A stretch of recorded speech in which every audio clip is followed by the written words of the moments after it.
What is going on, everybody? Back again for another episode of Sunday Reset with Will and Friends, another solo episode. And today we're going to talk about the cyclical nature of our generational divides. Yes, talking about how we as a society, it never seems to fail that as you get older, you follow in the same footsteps as your parents. So the story begins with just the recent news we've heard today about the Super Bowl halftime show in the United States. If you haven't heard, Bad Bunny is performing at it. And what's hilarious about that is the uproar that has taken over the world. Oh, we've got this person, I've never heard of them and all these things. And I don't know that it's, someone that's not American, except he's Puerto Rican, by the way, just so we're clear. So, and they are, a territory of the United States. But regardless, what's fascinating is all the people that are like, I don't even know who that is. It's one of the top selling artists in the world. Not only that, even in the United States, because you can say, oh, well, the world, sure, but what about America? One of the top selling albums in 2025 is Bad Bunny. So why this is entertaining to me and why I find this worth discussing is that it's just another case of people not realizing that they're not part of the culture anymore. They're not part of the mainstream because that is the cyclical nature that exists, right? Without fail. When you're a young person, I would say in your early teens, you start developing a taste of music, right? You start developing a taste, you get into something, maybe you're a part of the mainstream and listening to whatever's popular on the top 40, or you are someone who's counterculture. Either way, you're starting to formulate your taste. And then as you grow older, that becomes kind of the mainstream. You are kind of what's happening in the world today and what people are talking about. Articles have your artist on the cover, and you've got advertisements pointing at you left and right, and that's what's going on in your life. Meanwhile, you've got your parents and your grandparents listening to your music and saying, oh, that's not music.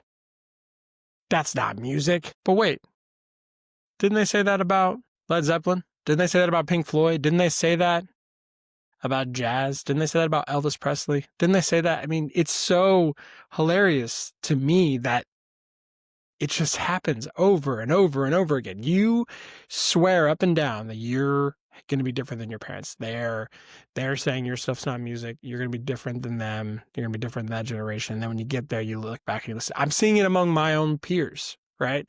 I'm 34 and I'm seeing it in my friends. They're starting to listen to some of the stuff that the teenagers and early 20-year-olds are listening to and saying and slang and stuff. And they're like, what is this? What is this? Everything sounds the same, all this stuff. It's like you are literally falling into the same trap that you swore you would never do.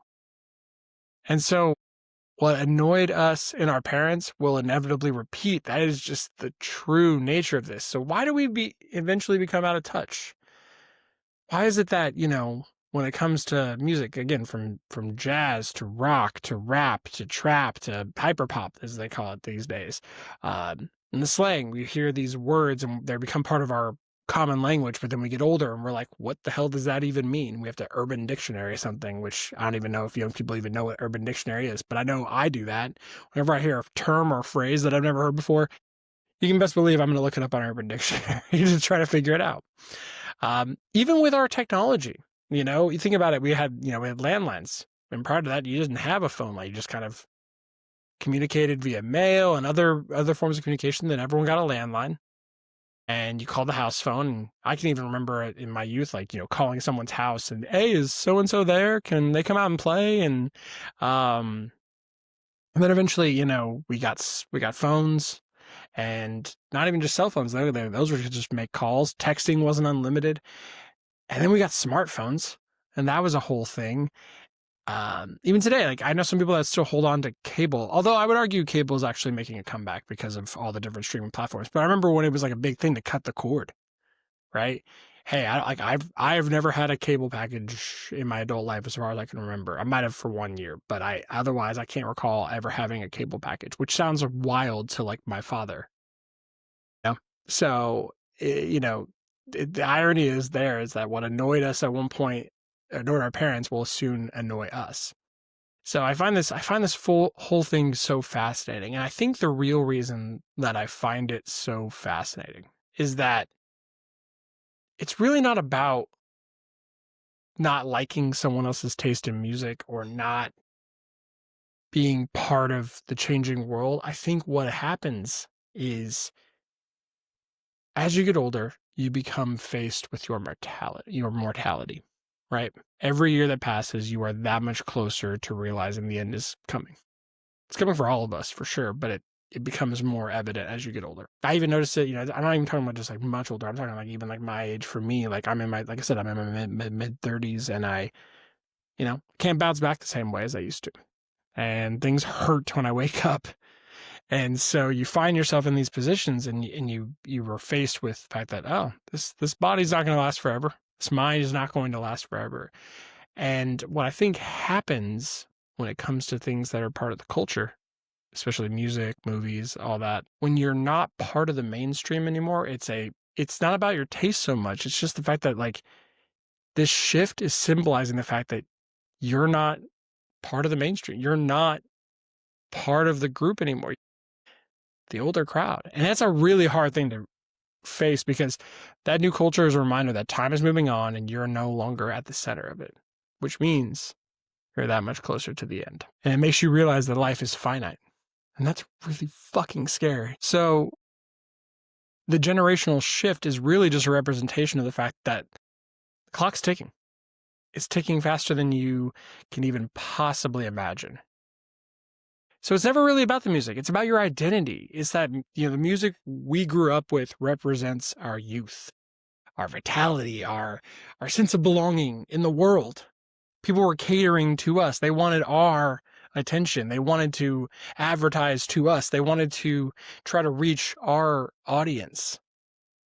And now all of a sudden, they don't care what our opinion is. They want to get the next group. And so rather than embrace the younger culture and embrace that things are changing and say we actually act on what we said we would do when we were kids, which is to not reject and do what our parents did and our grandparents did, we're now faced with realizing that, oh, this is why my parents felt that way.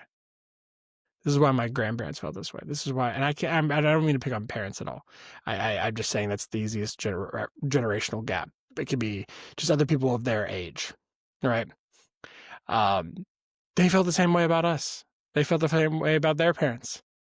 You become aware of that and you start to realize it in there. So I know something for me that I really try to make it a point is that like I'm really, really trying to make it an active effort to stay relevant, especially like I use music as the example for this podcast because like that's the easiest one for me.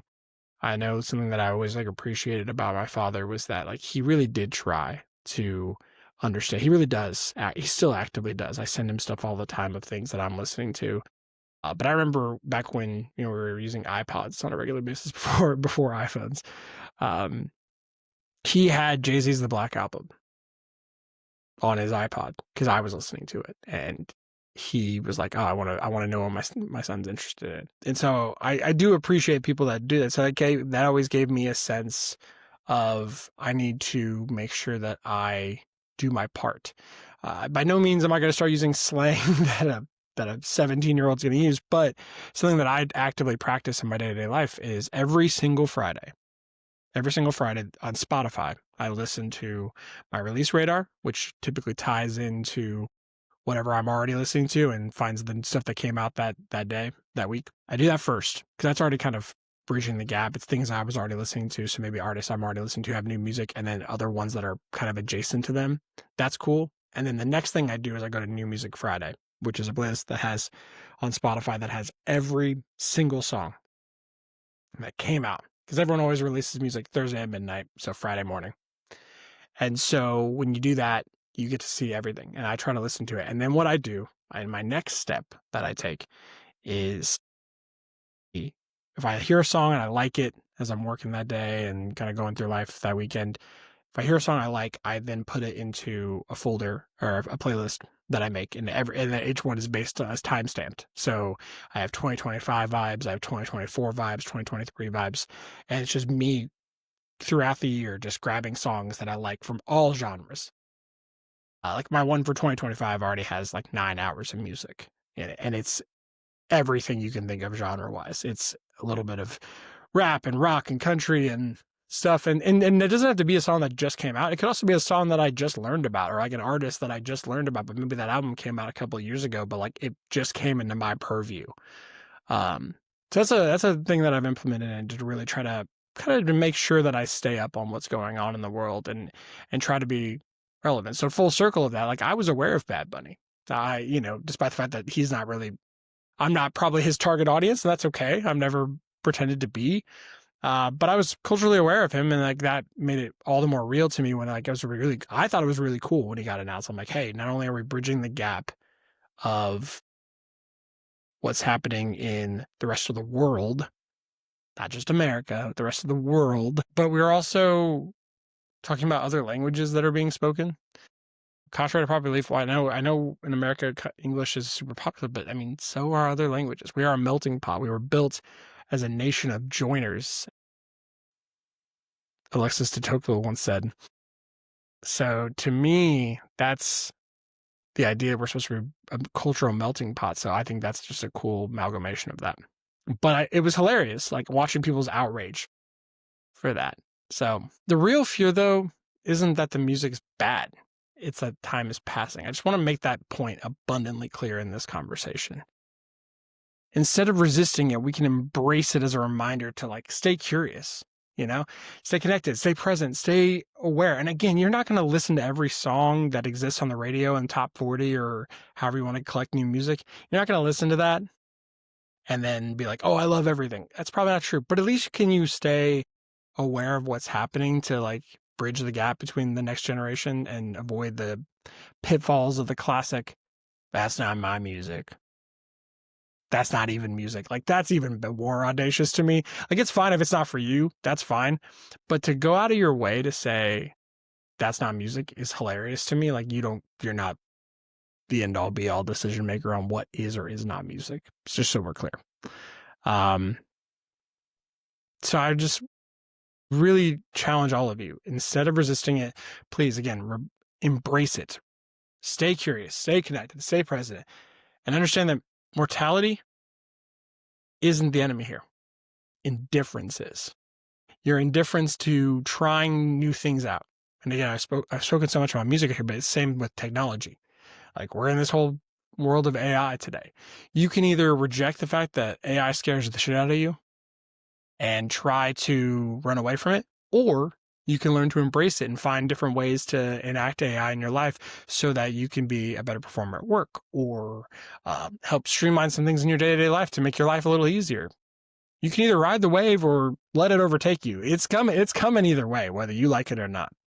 So your mortality isn't the enemy here, and facing that fear of understanding the time is passing you, that's what you have to get over. Indifference is going to be your actual enemy. So I want to challenge you all as you're listening to this, if you've gotten this far. When was the last time that you dismissed something just because it was new? And ask yourself, what did that moment really say about you? If you have thoughts on this, please feel free to comment on this podcast. You can do that on Spotify, but also feel free to comment on any of the videos that I post on Instagram, Mental Health with Will.